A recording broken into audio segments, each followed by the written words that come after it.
Hey, just wanted to thank everybody that's here right now, and wanted to welcome you all to the live version of the What the Shuck podcast featuring Eric Bolander. Eric is about to release a new album. We'll be doing an album release party at the Pearl on February the 19th. And so essentially what we're doing is we're going to be doing a little bit of what you're going to see at that, an acoustic version. So he's going to be playing us some live original songs and anticipation for this show coming up.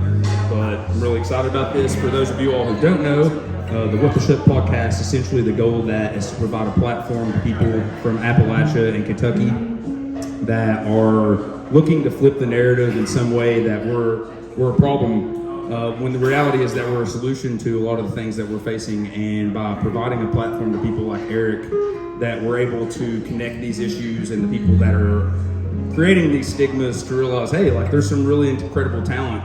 And not only musicians, but business owners, educators, and just anybody that is, like I said, trying to flip that narrative.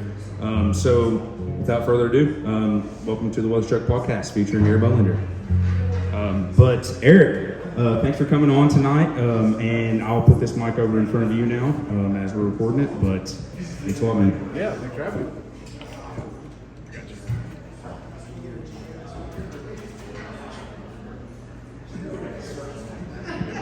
So, like I said, the goal essentially of this podcast is to provide a platform to people that are looking to make a massive impact. Eric is an art teacher, he coaches sports, and he's extremely integrated into the artist community. He regularly plays over at the Borough and all around Kentucky. And so what we kind of try to do is to give you an in-depth look about what the artist does, what they do, and why they do what they do. So where are you from, Eric?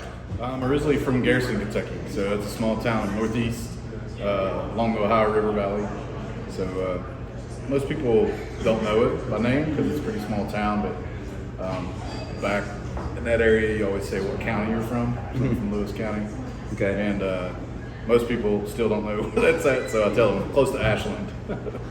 So I actually have a really close friend. He'll shout out to Brandon Walker, but he was telling me he's really excited that we're having him on the podcast. He's from Lewis County, so that's a pretty regular thing if you're from that region that you generally say, I'm from Morgan County, where I'm from, or I'm from Floyd County, or I'm from Rowan County. Yeah. And so that's a pretty regular thing, but you obviously have been very influenced by this area because of the music that you play, the way that you act, things that you do. So give us a little bit of an insight on what it meant to be from that area and how it's influenced you with your music. Well, I think, like working now till backwards, I moved to Lexington, go to UK. So I've spent pretty much most of my adult life here in Lexington and always, have my roots back home and visit back home and take my little daughter back home to visit. I always say she's a part-time hillbilly, And I'm an urban hillbilly, I guess. They haven't made a movie for me yet, but it's coming. It's coming, right? Like the urban cowboy, But no, for me, like growing up around that area, it was just, you're surrounded by the wilderness, the creeks, the riverbanks, the foothills, the Appalachian Mountains, and just hardworking, really good people for the most part. Every place has its garbage and its cancers, but a lot of really good, hardworking people, family-oriented. And I think growing up that way sort of molded me as a young man coming into Lexington with lesser exposure to different cultures and ways of life and small city life and things like that. So over the last 20 years, I've been able to kind of, put all that together to influence what I'm writing now. So I'm doing a lot of like looking back, and it's like this new record coming out, which is entitled "Can't Get There From Here." Because I've said that to people since I moved to Lexington. It's like, well, you really can't get there from here. Like that's something I heard as a kid, growing up in the country, and that kind of stuck with me. And this record has a lot of content that's sort of retrospect of where I'm from and where other friends' family are from, some hardships, some good, great things about it, and then some other areas like further east Kentucky and south Kentucky, and some just influences from different happenings over the years, and But as far as where I'm from, that small town of 800, you know, no red lights. And it's just, there's a charm to it that you don't appreciate when you're a teenager and a young adult. And some of it's, you know, for good reason. You know, you get away and you gain more experiences, you gain more life experiences, and you learn more about culture and social issues and things like that. But also, you know, going back and visiting, being around my family, it's, you know, it's almost like time slows down for all the best reasons.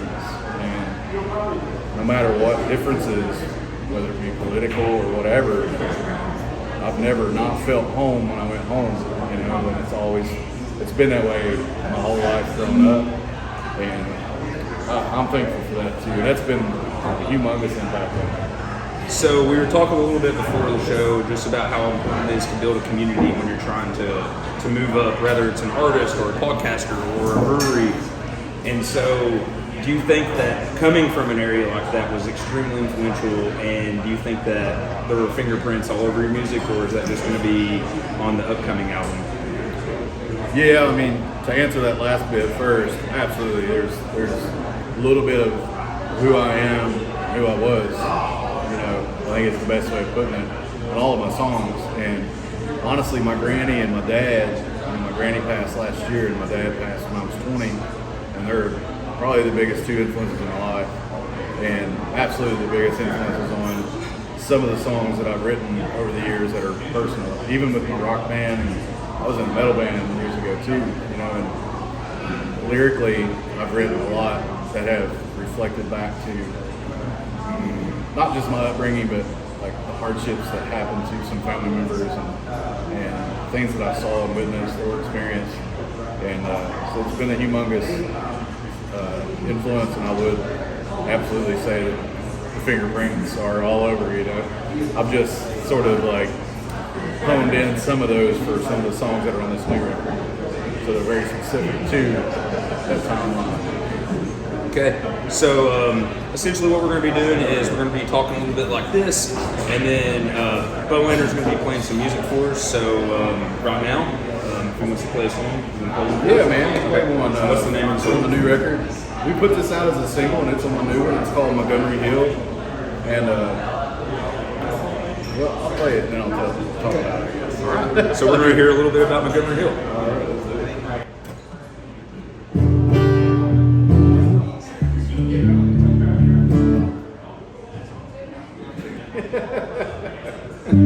Back in your college years. Yes. All right, so here's Montgomery Hill. Yep.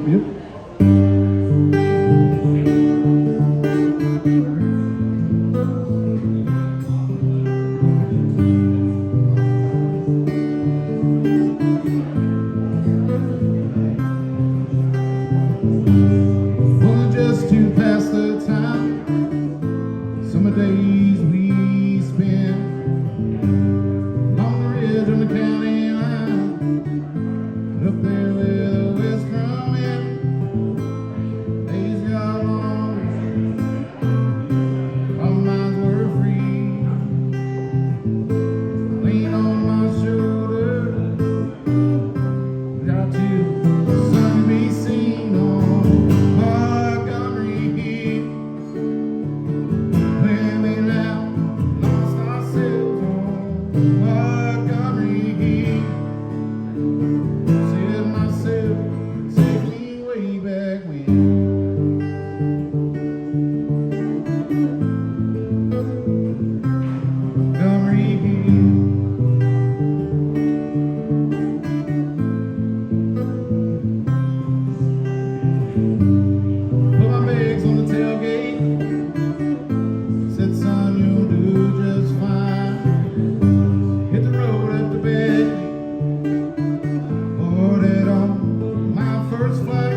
obviously, like we were talking a little bit about how Eastern Kentucky makes a massive influence on what you're doing and the things you're working on.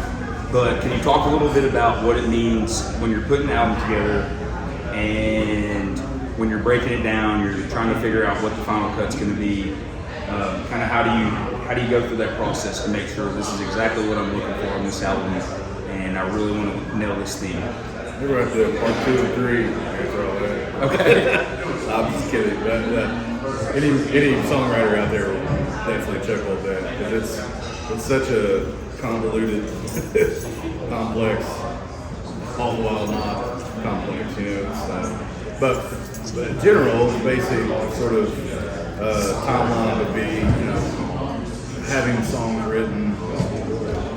For me personally, I've got a lot of stuff on my phone. I got ideas, and when I piece it together and get something I'm pretty happy with, I'll get the guys in and we'll shed it in my practice space and just kind of get the song structured the way we want it. And then we'll, record it on my phone or something just to have the structure. And then a lot of times, like Montgomery Hill and Coleman and a few others, we'll be playing it live for a long time, before it even makes it into the studio. For me personally, I tend to write songs even before like a record comes out. Like right now, I have like 4 songs done, but yeah, we probably will play it. I already promised Seth, the guy that plays cello and bass with me, he made me promise him we won't play one for release. Completely understandable. Because usually I'll do that, but anyway, I have a group of songs and I go through and really try to see what ones I want to put on the record, and then I go to Dwayne Lundy, who's my engineer and producer. Does an awesome job. He's amazing. He's at Lexington Recording Company. He's done people like Justin Wells, tons of Kentucky artists that you know of, in the circle. But anyway, I'll send him the tunes and kind of get his ear on it a bit before we go in, and we'll start either doing 2-3 days at a time or however we got to do it, try it out. But prior to that point, most of the songs we'll have pretty well rehearsed, and then there's some changes and production stuff, production decisions made at the studio. Like Wayne will have some producing notes and ideas, and we'll make some changes. I'll have some notes and ideas. But that's kind of how you get to that point. So then you're in the studio and you finish it, and mix and master, and it's ready. And then of course you have the art side of things. It's always hire Jimbo. He's amazing. He's done work for Tyler Childers. He does personal work that's just stuff. Yeah. Well, but anyway, that's the process. So it gets to that point, and then you decide how to launch it. Are you doing the physicals, or you have a release show, and all that kind of stuff. Also, thank you for the albums that you donated for us for the tornado. Yeah, absolutely, man. Bo's the man. He donated like 3 CDs and then a couple of the actual vinyls. So much appreciated for that. That was for tornado relief in Eastern Kentucky. People like that. We got a chance to play a show too. The Old Records. That was off awesome. stream for. Of course, all the artists donated their time. That was fun, man. Shout out to Will Harvey for putting that together. That's right. Helping put that together. Nobody records. It was great. Grayson Jenkins had put together a bronze reviews the day after. That was also incredible. So a lot of the same artists that won the day before. Yep. And it worked out so well that we'd already had something pretty cool playing, and then it was like, It's like a super weekend. Grayson's from Western Kentucky, in that area. And of course, John Conlon, that's the largest Western Kentucky, Gillenburg County. So Oboe Records had to be involved. Tribute and the tornado The release. streaming for that looked absolutely incredible. Going away. Man, I haven't went back one. I never went back. It's crazy. I haven't even seen any of it. It's actually insane how good all that is. But let's play one more song, then we'll come back, talk a little bit more, and then you'll play. Yeah, so let's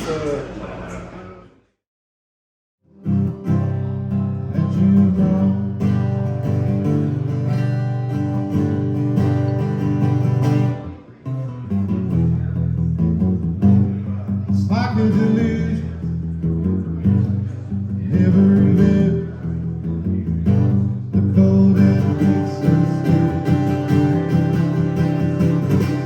See you crawling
So just want to give you all another, essentially I want to give a shout out first of all to Blue Stallion for letting us do this here. Massive shout out to them. Next time we will have 2 mics, that's on me. That way it's a little bit more, you can hear us exactly what's going on. But thank you, Mike. Shout out to Mike Abbott for, he is helping with the bar program here. And then we got Greg over in the kitchen, and then just the staff here at Blue Stallion. Just a massive shout out to them. This is the second event we've held here, and it's been really cool to get to know these people and to use the platform of craft beer and music to just raise awareness for multiple issues going on in Eastern Kentucky. Like I said, I want to give a massive shout out to our boy Bolander for coming on to the What the Shuck podcast and to promote his show that's going to be coming up at the Burl on the 19th. That's going to be his album release show. And then also, if you want to tell us a little bit about some shows you got coming up this summer. I know you got Black Mountain Jamboree coming up. Yeah. So I'm gonna flub dates, but actually this Friday I'll be in Maysville at the brewery there, Maysville Brewing, and then of course album release February 19th, Burrow, Katie did it, and Brother Smith. Stoked about, and then we've got my website's ericbolander.com, so I've got a lot of tour dates on there. We'll have, especially by the end of this weekend, and the Hidden Ridge is hosting the Black Mountain Jamboree. So it's the 2nd annual. Hopefully it stays annual, right, David? And man, you talk about one of the funnest weekends of my life. And I'm not going to say any of the other ones because I'm not 100% sure which ones are announced yet. So I don't want to screw that up. And Tiffany, my manager, will be mad at me. So, but just keep an eye on the website. We've got some cool festival announcements, or quite possibly some of them are already coming out there. But I'm excited for that. And yeah, come and see us. We'll be in Kentucky a bunch, and then I'm hoping to land some pretty cool dates throughout the region, and we'll see where it goes. Down south maybe, or Midwest again. Looking forward to that. And just Regular Key West, didn't you? Man, I would love to play Mile Zero Fest. That would be a fun Hint, festival. hint. Just give me a paid vacation, man. Come on. I'll do promotional work for him. he's trying to get the same package set up. Yeah, so we'll have, but seriously though, we'll have some great shows coming up. I think we're going to announce 1 or 2 like the week after the show, and then early March we're going to announce 2 or 3 things that are coming up. So just, I mean, the biggest thing I can ask for listeners is like, obviously share this podcast and stuff, and get on whoever your musical guest, and just share the socials and share the streaming links, and just do all that. That's helpful, Yeah. So essentially, this is going to be the end of this podcast. Thank you to everybody that came to the What the Shuck podcast live here at Blue Stallion. Hopefully, we're going to be doing this a few times. We're definitely going to be doing it tomorrow at Country Boy Brewing. It's their 10th anniversary, so we're going to be doing something similar to this with Brother Smith.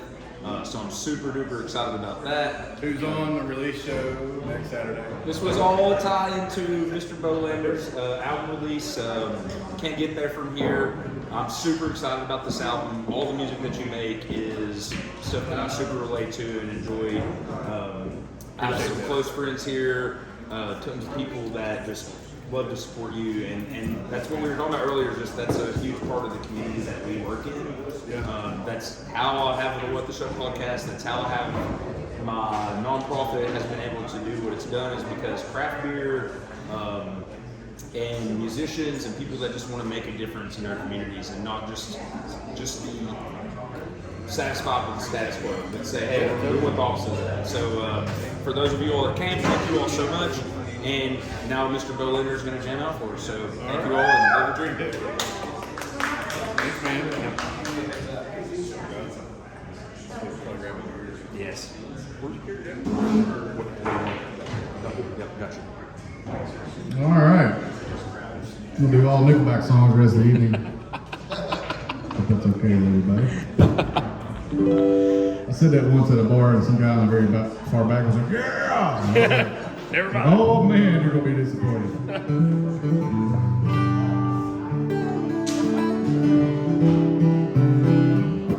Stick with the new record. It's another latest single we put out. Does anybody believe in Bigfoot? Yeah. Couple people? Alright, 3-4 people. Does anybody believe in psilocybin? Indeed. No wheels over there. Well, this song's about both those things. In that order.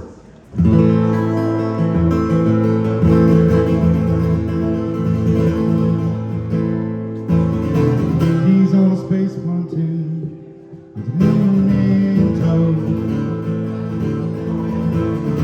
He doesn't know what to do, where to go. He's just trying to live his whole life, searching for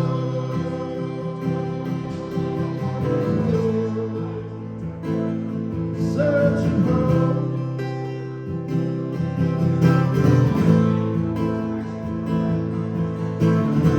He sees all the signs no one believes. He just wants him to know what it is he's just trying to live his whole life, searching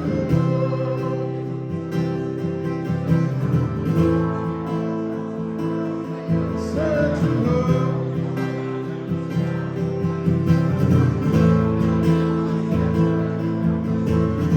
This time around so high, my neck is weak.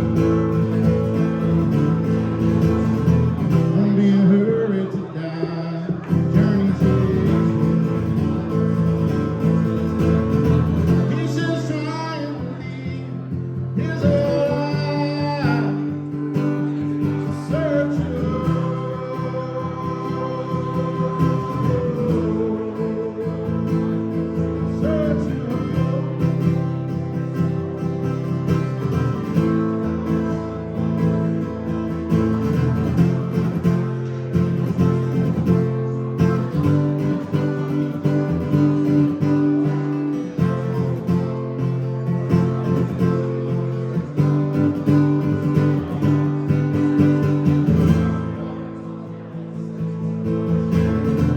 He's just trying to live his whole life,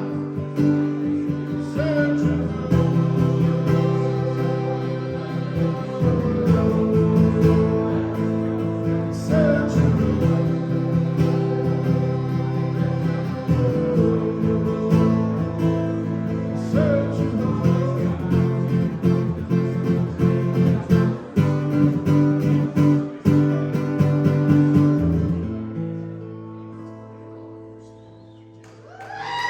Thank you so much. That song's Magic Moon. I played Moonshiners Ball here in Kentucky maybe 2019. Before the world shut down, I guess. Sounds right. Anyway, I was sitting there, completely of sound mind. And somebody asked how I was doing. I was like, man, I feel like I'm on a space pontoon. Like I'm pulling the moon behind me. And the guy was just looking at me like, man, are you all right? So I got my phone out and I typed that in. And a few days went by, I pulled my phone back out, looking at I have like a lyric notes thing. I was like, dang, I'm gonna write a song about that. So that's what I was like.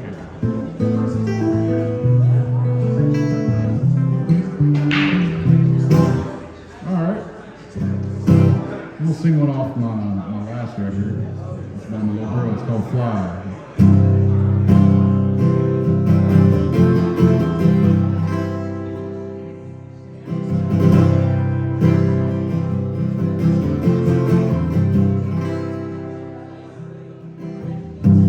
Light came through the window of our room.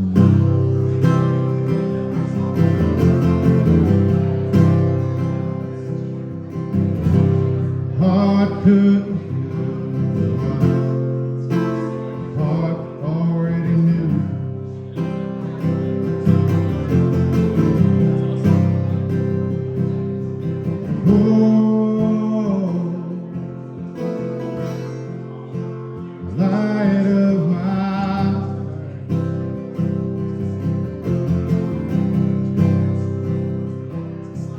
Oh,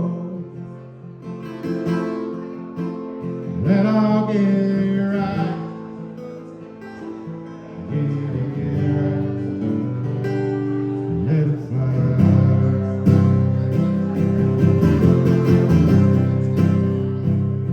Let it fly.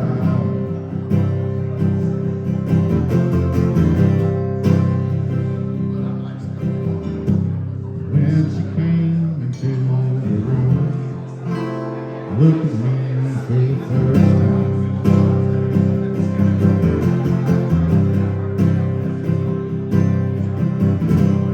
Heart filled up like a flooded, knew while I cried.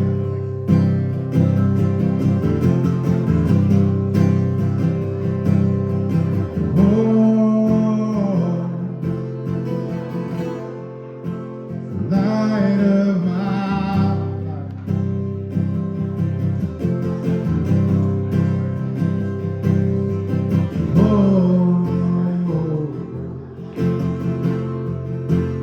Let all get right.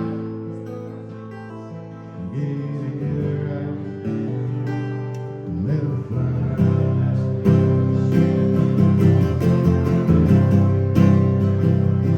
Let it fly.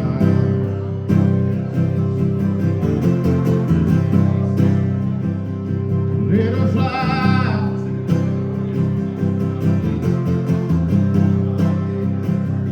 Let it fly.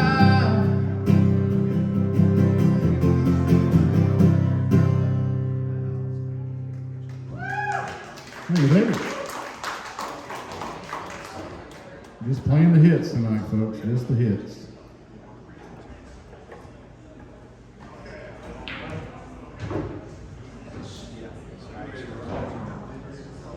Cheers, everybody. Cheers, Will.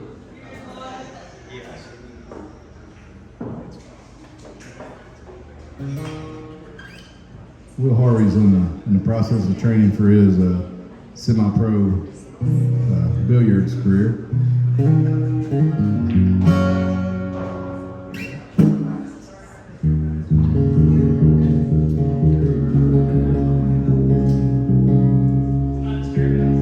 What's that? I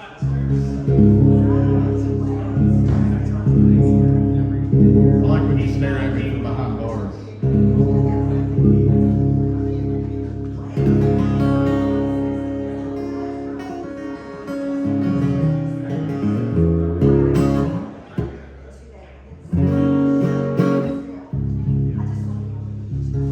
There you go.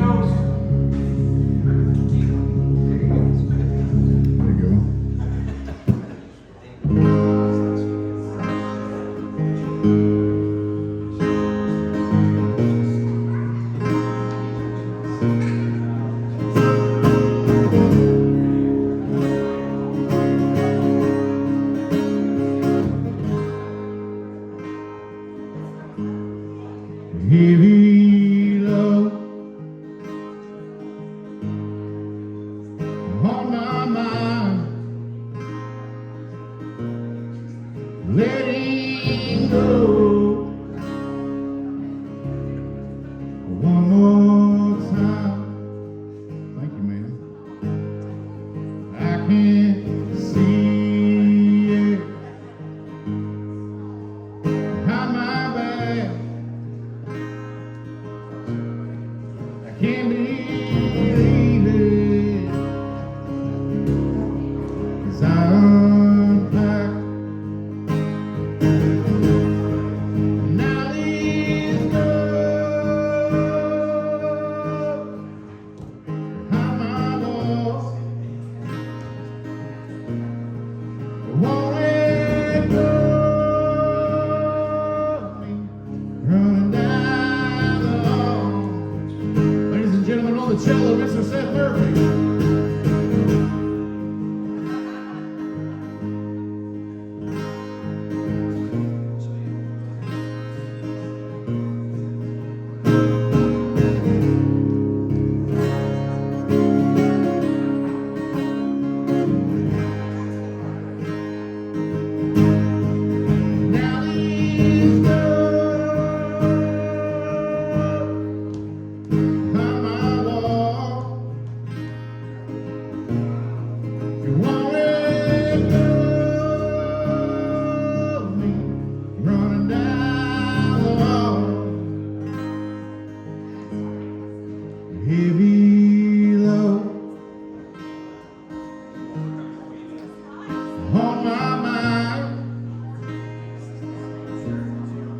letting go.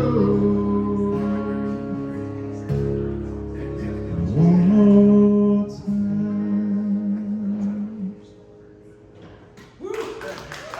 Thank you.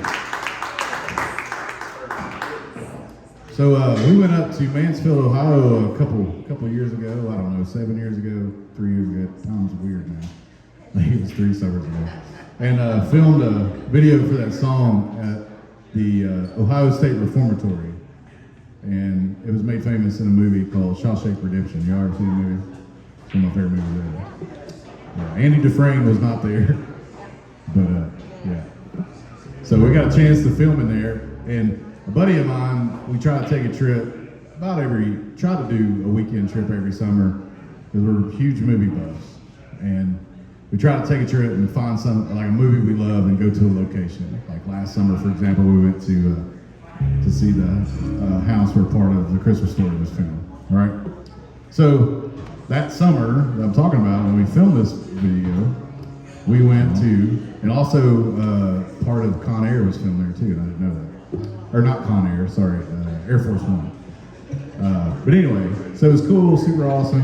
And I was like, the whole time, the acoustics in there and everything, I was just like, man, this would be such a cool place for a music video. And I just kept talking to my buddy about it. He's like, well, just ask him about it. I was like, if I could just like bring, if you could come up here and I could have my guitar and like just cell phone video. So I talked to this young girl that was working at the gift shop. And she's like, yeah, we have people, like, we actually do music festivals and stuff outside, and we have some artists that's film videos here. Lil Wayne, Godsmack, Eric Church. I was like, oh, never mind, right? And she's like, no, let me take your information and I'll let our director know. And I was like, yeah, I'm not on that level. And she's like, no, seriously. So I gave her my email, my website. So we leave, and I'm like, okay, we're gonna throw that away when they close up, So we went and had dinner, went back to the hotel, was just hanging out, talking about the prison and like the day we had. And I got an email from the director's assistant. She was like, oh man, he really loves your stuff and would love to help you out. And I was like, I didn't want to like confuse anybody. I'm not like a big star or nothing. I don't have a budget really, And they're like, no, he's cool with, like a small donation. And then you come up, I was like, really? So yeah, so I gave a small donation and hired friends of mine from town to go up with us, spend the day, and we hoofed up like 6 flights of stairs with a bunch of gear and set up. So the main part of the video, this is on YouTube, so if you look up my song Ghost, you'll see it. But the main part of us playing as a trio is in the chapel of the prison. And in the movie Shawshank, it's where they're watching a movie. So like where the movie screen for them was at is where we're standing playing song. So it's pretty cool if you can check it out. It's like VH1 pop-up video, but in person with beer. So. And if this is very uninteresting to you, you've probably never seen me live. And I guess at this point, you probably never will again. I'm gonna play the title track off my last record. It's called The Wind.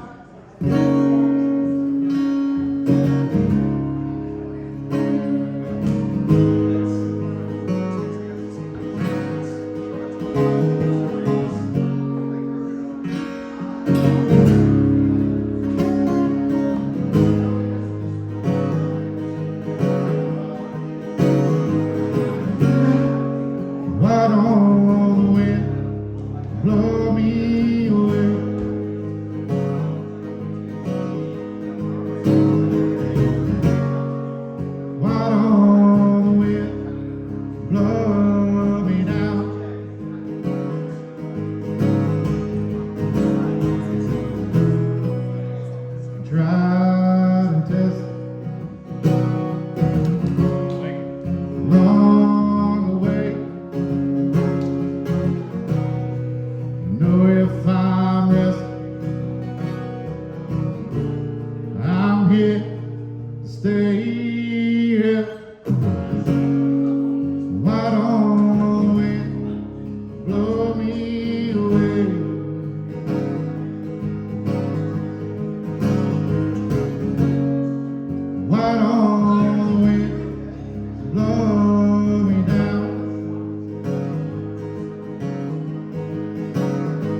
Thank you, amen.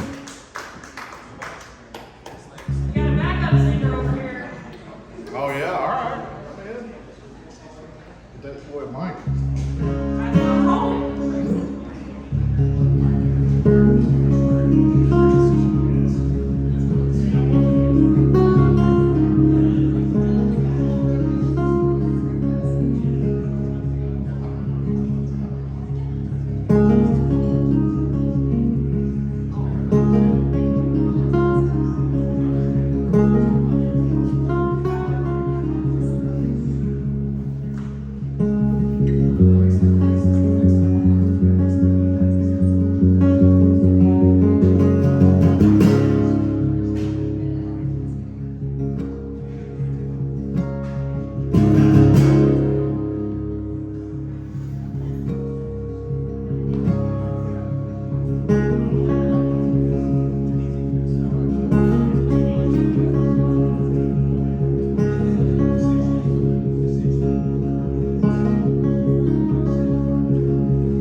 Be on Sunday.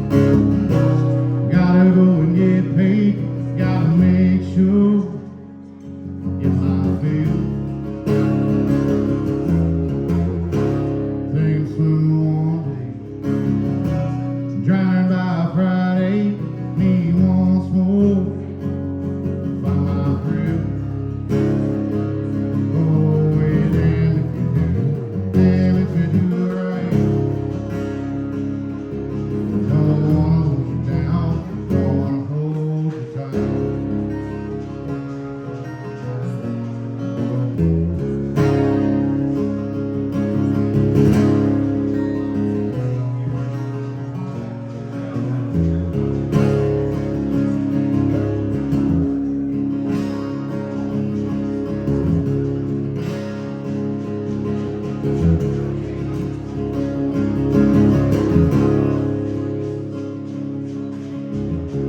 Make things right.